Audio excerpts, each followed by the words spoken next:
and I'm here with Tori from Preacher's Daughters. And of course, we have some questions that you guys sent me, and then questions I come up with my own. So we'll just jump into it. So again, Tori, thanks for doing the interview with me. I really appreciate it. I love your bow tie, by the way. Oh, thank you. So the first question I have is just, who is Tori? Who are you? Okay, well, I'm a regular young adult. You know, I'm 22. At the time of filming, I was 21. I live in New Orleans, Louisiana, and I just like to have a good time. I'm your average young adult. All right. So how did you become a part of the Preacher's Daughters cast? That's a good question. I actually didn't really know much about the show. I didn't really watch it because I felt like I couldn't relate to it because I'm much older than the girls that are on the cast. And sorry. So I felt like, hey, maybe if they had older girls on the cast, I could relate. But I thought it was a mere thought. And then somebody wrote, hey, if Victoria was on the show, I'd watch it. And then next thing I know, a casting member emailed me. It was like, I'd love to hear your story. And I'm like, are you serious? Like, is this a scam? Are you for real? But I'm such an open book, I didn't care to share my story with her. So I did that, and it was history from there. All right. So that's actually something I wanted to ask is if you did watch it before. Right. No, I probably saw like a half of an episode, and I was like, oh, they're going through things that I went through years ago, you know? So it was like, I don't really want to see it. Right. Okay. Have you met any of the other girls? Yes, I have. I met all of them. Oh, they're so lovely. Like, it's different meeting someone in person than you just see them on TV or hear about them. Like, they say don't judge anybody until you get to know them. That's the truth, because you'll go by the tabloids. Oh, this girl is terrible. Then you meet them, and they're totally different. They're sweethearts. Right. Okay. So, in your bio on the Lifetime site, yeah. I don't know if you were a former cop, if your dad was. Oh, it was you. Police officer, yes. Oh, really? Yeah. Okay, so how did... okay, I didn't expect that. Okay, so... Yeah, they're like, Mrs. Lady Cop. They call me Officer Friendly because I was so nice. Like, I would never arrest people. Really? Like, oh my gosh, you're having a bad day. It's okay. We're going to get through this. They're like, Victoria, you can't do that. I'm like, I'm sorry. Oh, wow. Okay, so how was that, being a police officer?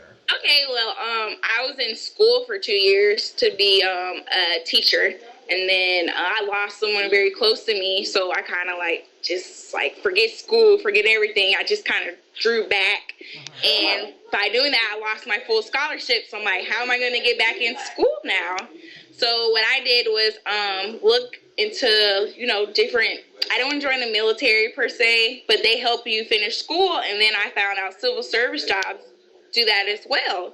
So if you do 2 years in, they'll help you finish school. So I was like, this is perfect. I love helping people because I was a lifeguard, but lifeguarding wasn't going to get me through school. So I was like, I might as well be a police officer. So it was a really fun experience instead of seeing the downside of it. It was fun in the sense of people felt protected when you were around and you could talk to people, but it was really sad seeing kids die and get shot and stuff. I was like, whoa, I'm not used to this.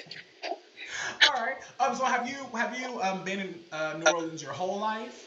I actually moved to New Orleans when I was 11 years old, and because my dad being a minister, we moved places every 3 to 4 years. But since Katrina came and we were there, they put him in charge of restoring all the churches that were in the city. So we didn't get a chance to move after 4 years. So I've been in New Orleans since I was 11. Oh, okay. That's my next question. What religion is your father's church? We are Seventh-day Adventists. And I say that loosely because people are like, you can't be a Seventh Adventist because in our religion it's shunned upon to wear jewelry, to have tattoos, but I do that. So I say I'm a Sabbath keeper because I do believe that the 7th day is the Sabbath. Okay. Well, you know what? So, my grandmother actually is 7th-day Adventist as well. Wait, listen. So, yeah. We're related, everybody. I know, right? How crazy is because your father's a preacher, that people hold you to a higher standard than most people your age? Typically they do, but because my dad's so vocal and opinionated, whenever we went to a new church, he'd say from the jump, don't hold my children to a different standard than you hold your child.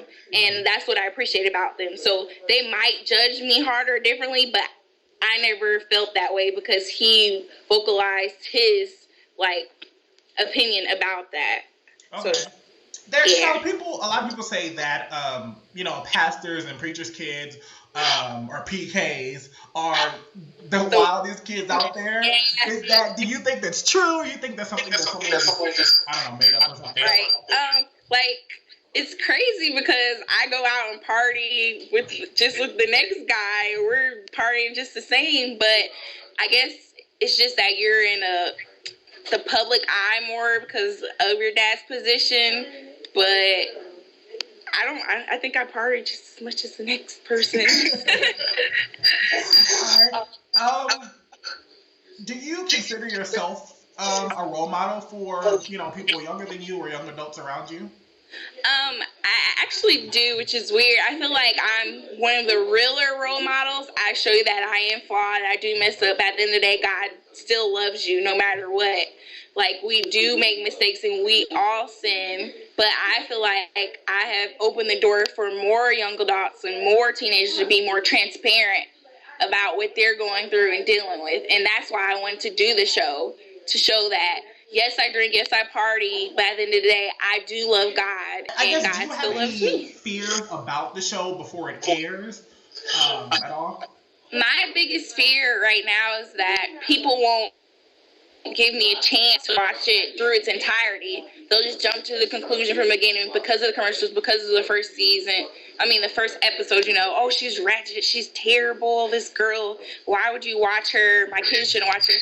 But I want them to just go through the journey with me and see that God can change your life and good things do come of this. And it's not that I'm just rebelling or being ratchet. There's a reason why I was doing what I was doing, and there's a reason why I was acting how I was acting, and I just hope people give me a chance to see that.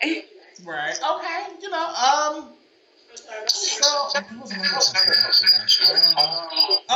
So a couple of questions that were sent to me was, who is your hero or someone that you look up to?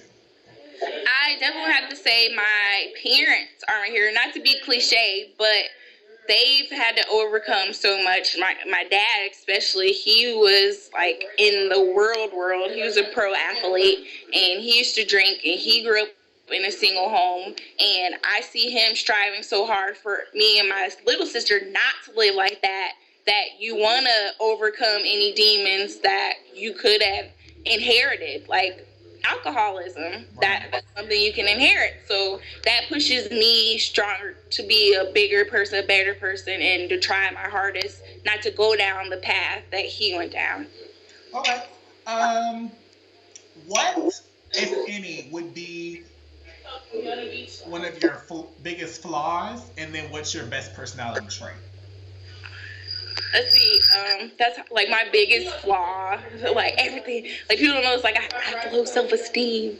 So like I judge myself like really, really hard, and I tend to overcompensate by being like really loud. Like the loudest person in the room is really the scaredest. Like, oh my gosh, she's so loud and irritates. Like, I know, because I'm scared and I don't want you to look at me. So it'll definitely be that. And I hold grudges a lot, and you'll learn that in the show. Like, because of things that I went through growing up, it led me to act how I act, and that shouldn't happen at all. I shouldn't have let other people's actions toward me and to me determine my life, Right. So, yeah, it was a big flaw. But, and I don't know if y'all saw me without makeup. I got some flaws. But my biggest good quality, I'd say, I'm really open and honest, and I love people, and I love being around people and listening to their story, being able to help them. Okay, so I have that grudges thing too, so we might be related. We got the same last name. So I guess one of the last questions is, what is something you want people to take away while watching the show? Okay. I want to take away that there's love still in the church and in the community, and no matter what you've done or how bad you think you've messed up, that God's still there. He still loves you. And like, if I can help just one person not want to like commit suicide or kill himself because they don't feel loved or hurt, like that, it'll all be worth it. All the negative, all the trash people talk, it will all be worth it if I could just help one person with that. So just stay tuned. It gets better, you guys. Well, that's all the questions that I have, and I really thank you for talking to me, obviously. I really, really appreciate it. So thank you so much. And you guys, make sure you follow Tori on Twitter. I'll be tweeting her link in the video, so make sure you stay up with that, and thank you guys.